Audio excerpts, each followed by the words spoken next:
Throughout baseball's history, there's been plenty of playoff moments that we will never forget. In just the last decade, Travis Ishikaya hit a home run to win the Giants the pennant. Jose Bautista, the greatest bat flip of all time, that even has its own Wikipedia page. The Chicago Cubs broke the most infamous drought in sports history, and so many more iconic moments that will stick in our memories forever. But there's one game that Major League Baseball does not want us to remember. Heading into the 2012 season, the St. Louis Cardinals just came off winning their 11th World Series championship and were once again one of the favorites to win it all. The Angels, who just signed Albert Pujols from those Cardinals, the Brewers, who just came off an NLCS loss to yet again the Cardinals, and the Yankees with Jeter and A-Rod were also teams that were favorites to win it all. The Atlanta Braves had good odds too, but they just came off one of the biggest collapses in recent history. September 5th, the Braves had an 8.5 game lead in the wild card race, back when only one team made it. They finished the season losing 5 straight, while the Cardinals were as red hot as possible. The Cardinals officially took over the wildcard spot on game 162, which was one of the most chaotic days in baseball history. 2012 introduced something new for the playoffs, an extra playoff team, making 10 teams total in the first playoff expansion since 1994. The wildcard game made teams who may have had no chance an extra chance in the playoffs. This proved very useful in 2014, when the 5-seeded Giants sneaked into the postseason and cruised all the way to the World Series until they went and won Game 7 against the Royals. Once June started, the Nationals were able to gain a solid lead on the Braves in the East, and they kept that 3-6 game lead until the end of the season, winning the East. But Atlanta still got the first wildcard spot with their 94-68 record. The Braves were going to go into the postseason with second-year Freddie Freeman, 22-year-old Jason Hayward, future Hall of Famer, and playing in his last season, Chipper Jones. They had a solid rotation, but if you were losing heading into the ninth, it was near certainly you were going to lose. At closer, they had the reigning Rookie of the Year, Cy Young, and MVP vote getter Craig Kimbrell, having one of the best seasons for a reliever in recent memory. The Cardinals, on the other hand, were back and forth with the Reds until mid-July, when the Reds decided to go on an insane run, taking full control of the Central. Even going into September, the Pirates were steadily in front of the Cardinals until another late season collapse and big month for the Cardinals got them into the postseason and the 5th and final seed in the National League. Without the added wild card, the reigning World Series champions wouldn't have made the playoffs in 2012. Even with 3-time MVP Albert Pujols leaving, the firepower on this offense was still insane. Yadier Molina in his prime, Alan Craig 2 years before he fell off a cliff, Matt Holliday, who was getting up there in age but still in his prime, switch-hitting Carlos Beltran in center, the rookie Matt Carpenter, and World Series hero from the year before, David Freese. Every one of those players received MVP votes in 2012, except for Matt Carpenter. Just like the Braves, the Cardinals' rotation wasn't the best, but they still had Kyle Lohse as their ace, who finished 7th in Cy Young voting that year, and with Jason Mott as their closer, who was really good, but not Craig Kimbrell type good. The Atlanta Braves and St. Louis Cardinals would play in the first wildcard game in baseball history. With the MLB playoffs coming up, you can watch every game of the pennant race and the postseason games, or nearly anything that requires a ticket, like other sports, concerts, and whatever you love to see in person. Just go to SeatGeek, find your event, your seats, then go to the checkout and enter promo code BREWPACK, exactly where my channel name is spelt, for $20 off your first purchase. Don't miss the best moments in person. Atlanta would start Chris Medlin, who appeared in 50 games on the season, but just 12 starts. In those starts, he put up a sub-1 ERA and a .8 whip. The Cardinals went with their ace Kyle Lohse, who led the league with win percentage, a 16-3 record. Yes, I know it's a dumb pitcher stat, but still impressive, and also the most starts with 33. Lohse had a solid 16-year career, but 2012 was far and away his best season.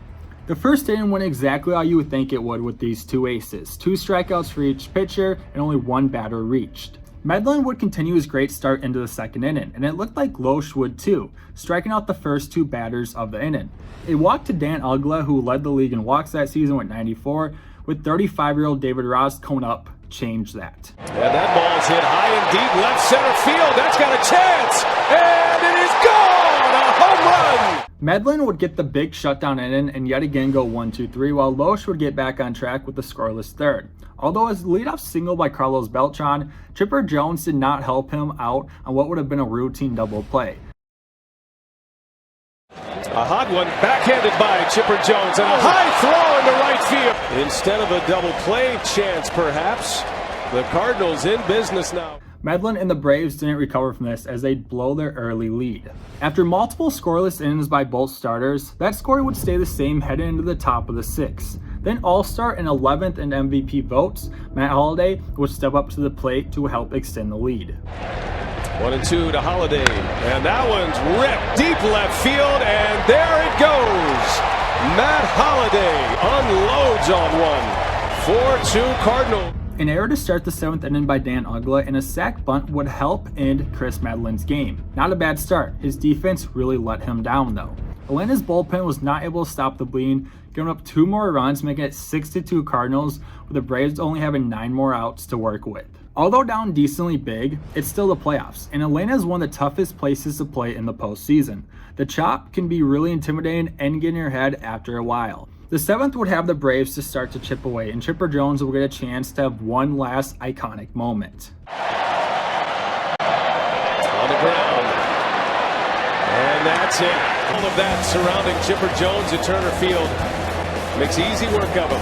Inning over. Braves would get the shutdown inning they needed to head to the bottom of the 8th down 3. Freddie Freeman would get the leadoff walk, and David Ross would single to yet again get the tying run to the plate. Andrelton Simmons was up, and although he's looked at as an abysmal hitter today, his rookie season was one of his best offensive seasons. Only 49 games, but a 103 WRC+. Yeah, he really has never been great at the plate. Yet in this position, all of Atlanta was hoping he could pull through with a big hit, or maybe even a home run to tie the game. Although he only had 3 all season and 70 in his 11-year career, less than Bonds had in 2001 alone. Simmons would work his way all the way to a full count, with Dan Uggla standing on deck. Simmons, fly ball, shallow left. Back is Cosma. He'll take it. He'll call. Oh, it's going to drop! Miscommunication! And the bases are loaded. Brave fans erupted, obviously, thinking Pete Cosma made an all-time mistake letting the ball drop to get the bases loaded. Not until after they were in the middle of the chop did the fans realize what was happening. Freddie Gonzalez, the Braves manager at the time, noticed this call the second it was made. After he was done arguing, he decided to protest the game. The only problem is, in the rule book, no protests are permitted on judgment calls by the umpires. This was, of course, a judgment call. This was the difference between bases loaded and 1 out and just second and third with 2 outs. Of course, a huge difference with only 4 outs remaining in your season. Brave fans didn't really agree with the call, as you can see. Chipper Jones's maybe last game in Atlanta. If that's why Cosma came off the ball, maybe he heard that sound.